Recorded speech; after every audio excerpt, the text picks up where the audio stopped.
Welcome, everyone, to Write It on Air. Tonight, we have a new guest, Amber Miller. I don't believe she's been on the show before. This is her first time. I'm going to say she's a famous Chico poet, but as some of our discussion before the show, we're going to go ahead with theater and art townie. So you're from Chico? I am from Chico. Oh, right on. Well, thanks for being on the show, number one. Thanks for having me. So you're from Chico, born here and raised? Born and raised. All right. Third gen. So I had a conversation with someone. Is it Chicoan? Chicoan? Is that what if you're from Chico? Chicoan, yeah, Chicoan? I guess so, yeah. Was Chicoan a Chico-lite was the other one that I heard? No more Chicoan, I think. No more Chicoan? Yeah, okay, yeah. Maybe Chico-lite or I don't know. There's a lot of discussion that could go on there. So we have a bunch of mix of your poems to read tonight. And before we go in, one of the poems you have published on YouTube? Yeah, it was a portrait, a pandemic poems portrait of waiting, and it's something that I do that's called a live painting. And so I wrote 20-some poems during the pandemic, didn't know what I was going to do with them. And I also had started doing this thing that I called real-time painting, where I would have someone else read a poem or a piece of literature, and I would paint to their reading, and it would be like a real-time thing. And I'll only listen to whatever it is that they're doing once and then just do a real free form. And so when I had these 20-some poems, our theater was shut down, so I had a lot of my friends who are actors. I sent them the poems. They recorded themselves, sent it to me. My husband composed a score. It's 36 minutes. I listened to it once and then did the real-time painting to it. So that's what you would see with that pandemic poem. That is probably one of the most fun collaborative projects I've ever heard. It was really cool. It's special to me. I was proud of it. So you should be. And if you want to find that and check it out on your own end, it's called Pandemic Poems: A Portrait of Waiting. And the YouTube name that it's under is Amber Miller, AMBER MILLER. So Pandemic Poems: A Portrait of Waiting, Amber Miller. Definitely check that out. I'm going to check that out after the show because I'm actually really curious. So we have about anywhere from 3 to 6 poems tonight. Which one would you like to start with? Well, so I do you mind if I give just a little backstory of my poem journey? No, definitely not. When I was a kid, I did like writing poems. I was interested in that, and then college, I took a poetry class, and I did like poetry, and I wrote some poetry. I really enjoyed my class, and then an odd poem or two, and then kind of for about 20 years, there's just a kind of a hiatus. I just didn't write. I was doing, I'm a set and scenic artist. I was doing a lot more painting. My degree is in visual art. And so that's where my attention was. And then this first one I'm going to read, I dreamt it. Oh. And I dreamt it, me thinking it, and just the first stanza, not the whole poem, but the first stanza. And I woke up and I remembered it, and I was like, I'm just going to flush this out. And so that morning I did. And like when I was like laying there, like I was like thought of it about 10 times instead of I should have just written out, but I didn't. I thought of it, and then I woke up and I did it. So I'm going to start with that one. And then about 4 months later, again, something like the muse called, and I was camping, and I didn't have anything, and I was sitting by a creek and started working out the second poem, and then that goes into the pandemic poem. So I'm going to read one of my favorite pandemic poems, and then the last ones are ones that I've done since 2021. So beautiful. Okay, I'm ready. All right. So starting my first poem. Yeah. Okay. This one doesn't have a title. When Dorothy fell, can I start again? Oh yeah, no problem. When Dorothy fell in the poppies, they came for her identity and took it too, ripped it apart from you. There is no wizard, the scarecrow is only straw. Tin Man is rusted, a thorn pierced the lion's paw. The bricks lost their heat and golden hue. The forest claimed the light, and Toto too. Lost in the shadows, he found a hidden glade. Buried in the brambles, he sleeps in the shade. A girl lies dreaming, feet bare of ruby jewels, under an emerald tower where nobody rules. Oh, man. Okay, before I have any 2 cents on this, well, actually, I'm going to ask a question, then I'll let you unpack it. The first stanza, is that what That's the the dream one. was? So when Dorothy fell in the poppies, they came for her identity and took it too, ripped it apart from you. Wow. That one was just like, Wow. was like a dream. That's a fantastic. Okay, that's a beautiful dream. But please, so what do you? What were you going for this piece? Was there an underlying meaning? I think it's like, kind of disillusionment and something that was once thriving, that that decay. I think Yeah. and like I was riffing off of that first stanza, the one I drummed, and and I think it's just like the kind of disillusionment, abandonment, decay. There's a really nice. I don't know if it was. I'm sure it was intentional, but what I'm seeing here is the entire piece kind of like funnels down to that decay period that you're talking about. The bricks lost their heat, lost in the shadow, a girl lies dreaming. It kind of like goes from a high energy point at the poem and then ends at a soft, like the decaying is evident in how you wrote it. Yeah. It's really good. A girl lies dreaming, feet bare of ruby jewels, under an emerald tower where nobody rules. I think that's my favorite stanza on that. Yay. That is a really strong ending. For some reason, one that like gets me is like Toto, like lost in the shadow. He found a hidden glade, burrow in the brambles. He sleeps in their shade. I'm not sure why that one gets me. I actually don't know why, but that one kind of tugs at my heart. Me just too. imagining Toto being lost and just finding a spot to sleep. Yeah. just to So I recover a don't. little Yeah. bit. So Wow, all based off of a dream. That's really Yeah. beautiful. Well, I might come back to that, but let's keep Okay. moving. Yeah. So the second poem, talk about decaying. This one is actually, what's wrong with me? No, this one is Nothing's this wrong one with you. is definitely that. So this was the second one, and this was born. I was sitting by the creek camping, and I get this thing called like the whoosh, and I love when I get the whoosh, and I'm all, there's a poem coming on, and I didn't actually know I had a whoosh. We're coming back to that for sure. Yeah, but so this one was the first like definite like whoosh, so this was and this one I'll talk later about it. Some poems I called sketch poems. Some poems are just fleshed out poems that, take more time or more days. So this one was a more fleshed out. It took me more days to develop. It's called Ocean Floor. Deep, deep, fathoms down and deeper still. There is no light. Sorry, can I start over again? Okay, Oh, sorry. yeah, please. Deep, deep fathoms down and deeper still. There is no sound, no light, blacker than the darkest night. Sirens never trek, a mermaid cannot go. Bodies of the shipwrecked will never sink that low. Buoyant in the icy brine, ignorant of day, blind monsters search for prey. Beyond tempests and titans, the epics of lore, raining decay journeys to the ocean floor. Raining decay journeys. That is beautiful. There's in my head before I let you unpack this. There's a whole ecosystem I was reading about of different depths of the ocean having totally separate systems of bacteria and all kinds of stuff that process basically nutrients or decay or dead things or anything going down through those layers as it sinks. It gets processed as it goes further down. So that piece is really nice. Yeah, and that's where like the bodies of the shipwrecked won't sink that low because they've already been broken apart. Yeah. Consumed. Yeah. Wow.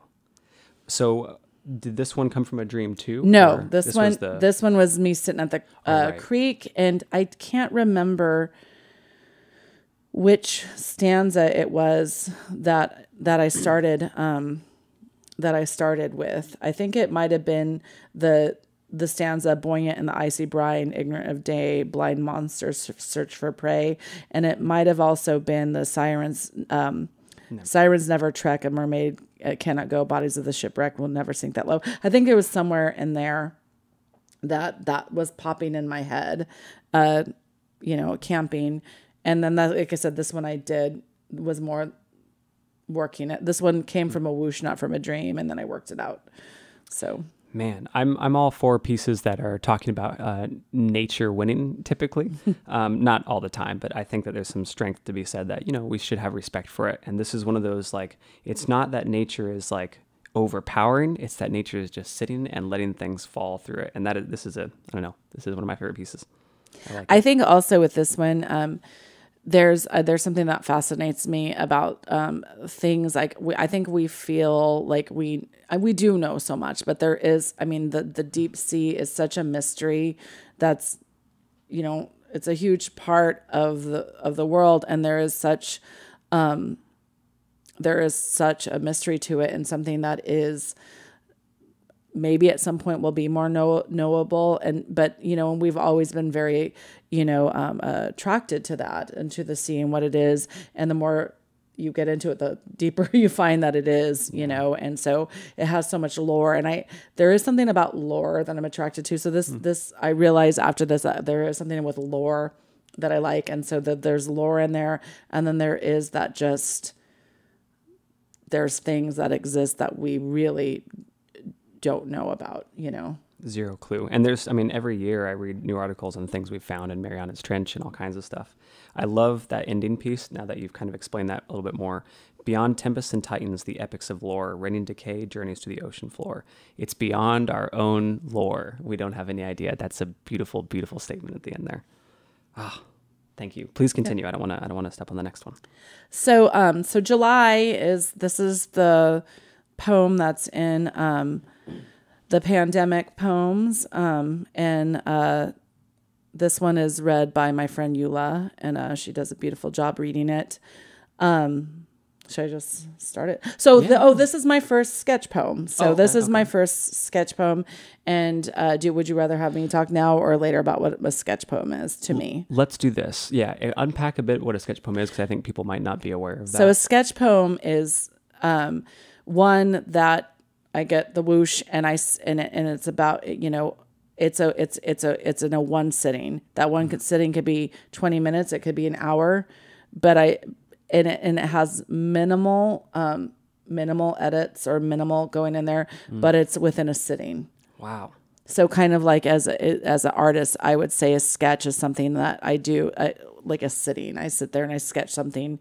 So that's what these are. Thanks for explaining that. Yeah, and the other thing is that they're not meant, I don't get too hung up on if I feel like they're complete. I'm like, this is the feeling I had. This was like, this is the information, and I'm not going to get too caught up in the technical aspects of them. Picture of that moment without being touched. I love that. That's beautiful. So this one's called, it's not called July. This was written in July, and that's why stand in for the title. Yeah, that's why, if you see pandemic poems, each one has, the person says the month that they were written. So this one was written in July. The floorboards have drank deep, drunk on paint, dirt, and secrets. Spiders have run free, filling corners with promise and want. The only echoes are in our mind, fragmented lines reeling with acrid sweat, and the hard early hours, and the aches of a night filled with liquor, light, and distant faces, the last coral hue of coal before it ashes. Ghosts will dance and pass the rumpled wainscoting. Mice will scurry across the scenic hues. We will file our memories away through the deep humidity of a red bandana in July. The floorboards are worn and dirty under the trampings of 1,000 feet. The future lays murky, sirens call, and we cast our nets wildly. Sorry I stumbled on that one a little bit. No, that's right, that's right. The future lays murky, sirens call, and we cast our nets wildly. That last line almost hurts to read. That was, casting nets wildly. If I could put a stamp on what the pandemic looked like, I think that one is probably pretty accurate. Yeah, so this one, so I was managing director of the Blue Room Theater for 5 years, and in late June, early July, we had to make a very difficult decision and close the doors at a spot that we had for 27 years. And there wasn't a lot that I felt like. It was a really difficult time. I mean, losing my job, losing my artistic home, losing a place that I had been a part of, for over 20 years. And it was just very, I didn't really have words. I didn't really, and then one night, this poem came to me. It's all about that. And like, that is what I had to say about it. And, for me, this is such a deeply poignant poem about how I felt, during that time. It's a good slice of it too. And also, I mean, I resonate really deeply with the only echoes are in our mind, fragmented lines reeling with acrid sweat in the hard early hours.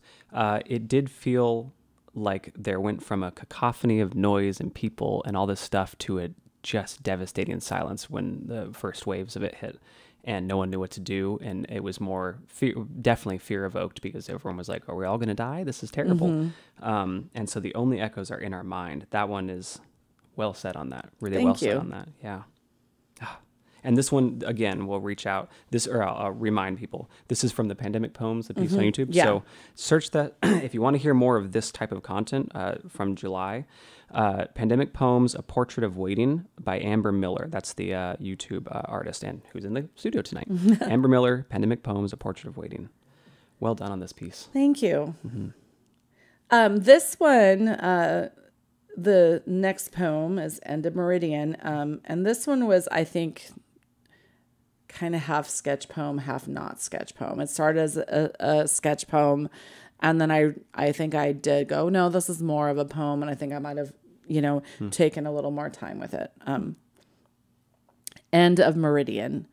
Electrical towers and beehives, delicate grass, January green, stretches up the base of rolling hills. Lava rocks pock the expansive plains, cut short by the highway, train tracks. Watercolor mountains hazy to the west. At the northern end, a dead end, gravel ending in grass to barbed wire. An oxidized gate rusted yellow and citrus, green flanked by a rock and wire wall, is the only reason to be there.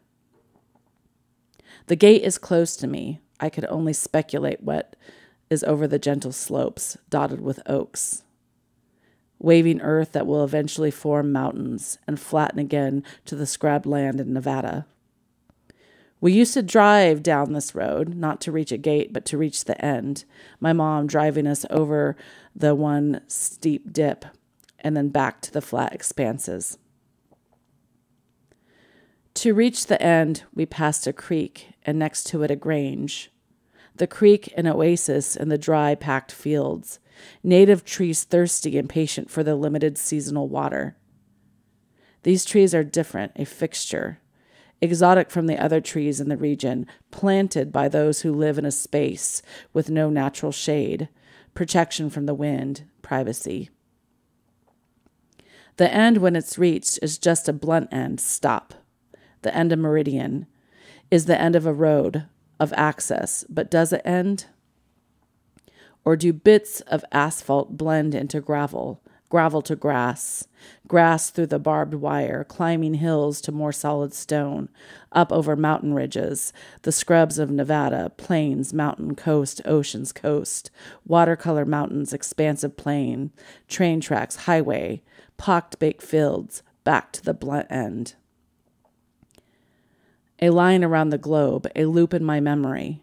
Some thought a part of the journey back, my mom driving over the steep dip, creek, grange, the blunt stop, the end of Meridian. Okay. I have to say a few things before we begin. One, you have an amazing reading cadence and rhythm. Well done. I don't know if you practiced and all this stuff. No, I feel like I really feel like I'm a terrible reader. Oh, no, this is you have a voice for radio for sure. For certain. That was really well read. And I love, so there's poems, you can play with different types of like structures in poems. And sometimes when people are learning to write poetry, they'll try just juxtaposition, they'll try just this. And it can feel like exhausted in that poem. But you really put in some nice spice of, and I know there's a word for it, so if you know it, let me know. But when you have lava rocks pock the expansive plains, having twice. What isn't like consonants or something like that? Yeah. Oh man, I'm a writing host. I'm for poetry. I should know this, but yeah, using that style really kind of puts like an extra added like thump to the piece and accentuates what you're going for. And it's, I will say a lot of people that I've seen, and it's a preference for sure, but I think people will really use a lot of that extensively. It's rare that you see it kind of spiced in there for certain moments, like a step through the piece. So well done on that. Thank you. That's beautiful. Okay, please give us. So I grew up on a little road called Wilty Road that was on a bigger road called Meridian Road. And there is actually, my mom would drive us down to the end of Meridian. Wow. During COVID, I did get the Rona. And while I was waiting to know if I had it or not, I was isolating. And my husband and I, we did drive down to the end of it. And it was just an interesting. No, I was done with it. I was like just like recovering, but I was still kind of not going out. So we're like, well, what are we doing? You know? Yeah. And so it was just like, this would have been in 2021. This would have been January. And that's why I talk about the January green grass. I think this was right around New Year's Eve or New Year's Day, or somewhere in there. And we drove down, because I wanted to see it again. And there is a grange there. There is that creek. So a lot of this is, talking about what is actually there. But then the name Meridian has, its own connotations, and that's where then I went to the second part of the poem is that, it is an end, but it's not, because we go down, when we start going through that line, we start repeating, you go to the rock, you go to the mountains, you go to this, and then you come back. And I was then also using other imagery that I had used earlier in the poem. And so that it turned into more of that journey and repetition, but also with memory, too, is that, so. that part of the piece in Yeah. there. I really do like, it's a good reminder to understand that how we structure our language and how we speak, like when we say the end of the road, I think in someone's head that evokes no more thought after that sentence, the end of the road, and then we move on to something else. Mm-hmm. And it's nice to be reminded it's a structure we built. It is what we built has ended, but it continues, and it's a globe. So if you go around long enough, you'll see the same things a few times. That's a cool reminder. I like that. So this next poem is a sketch poem, and this one probably about a year ago. So these are a little bit newer, and it doesn't have a title. It's a sketch poem. Cool. Does night hold shadows? Host them. Does the moon reach down to cast a deeper shade, or are they made by intrusions? The street lamp, stark wash of an overhead light framed in a window. The soft voice of a candle flame, singing in the stillness. On a moonless night in deep waters from the past, did the shape of the sea stain the sea? Wait, I'm going to read that one again. Mm-hmm. On a moonless night in deep waters from the past, did the shape of the ship stain the sea under the bright eye of the northern star? Winking encouragement in the limitless black expanse, erasing terrors of the night watch, praying for land and day. What do we see in darkness? What can we remember without a bright spark to illuminate? The projection beam making images dance. Without its glaring directness, the will would still turn, a story unfolded in dark on dark, unseen. What do we see in the darkness? What stories unfold unseen? Do they cast shadows? Wow. This is simultaneously one of the most playful pieces I've seen. Does the night hold shadows, host them? Does the moon reach down to cast a deeper shade? And what a beautifully explorative piece of the juxtaposition of really anything that we have in our society. Does this beget this? Does this beget this? That's all I'm going to say on that. Please dive into it.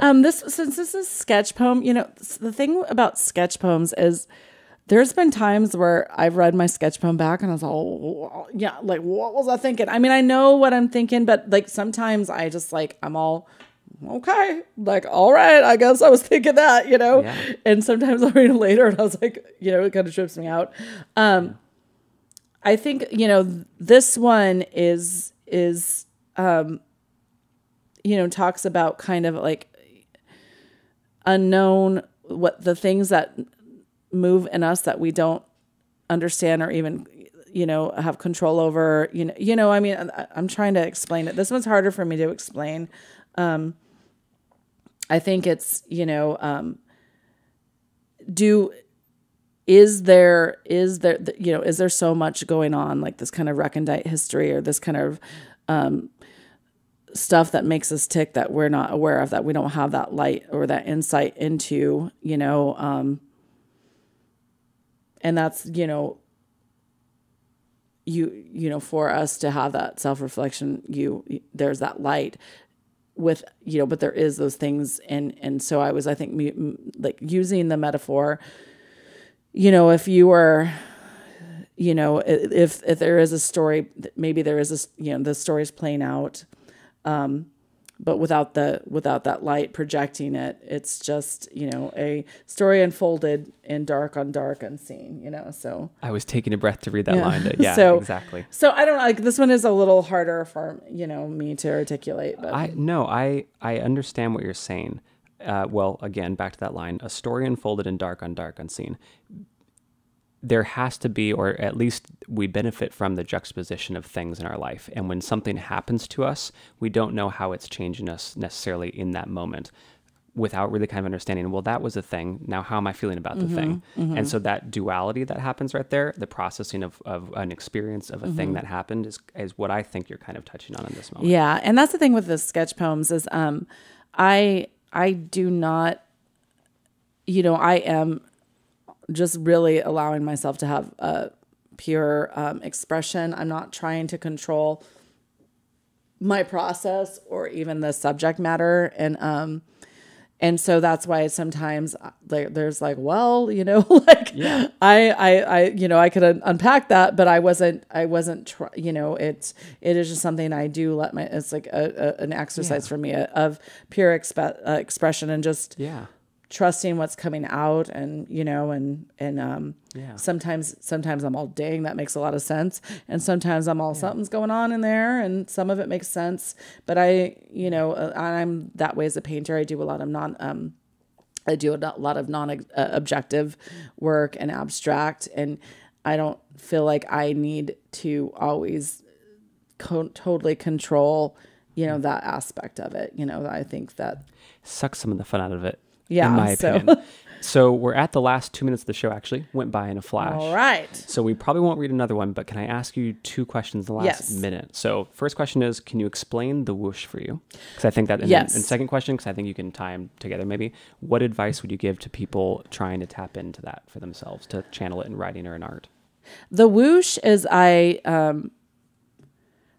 sometimes I will feel like, sometimes I'll think of a line or a word, or sometimes I just feel like I'm in that space and I'll feel it. And it's like, the whoosh. Okay. So the whoosh is basically, I just feel like I could sit there and just start writing and there is something there that's wanting to come out. Beautiful.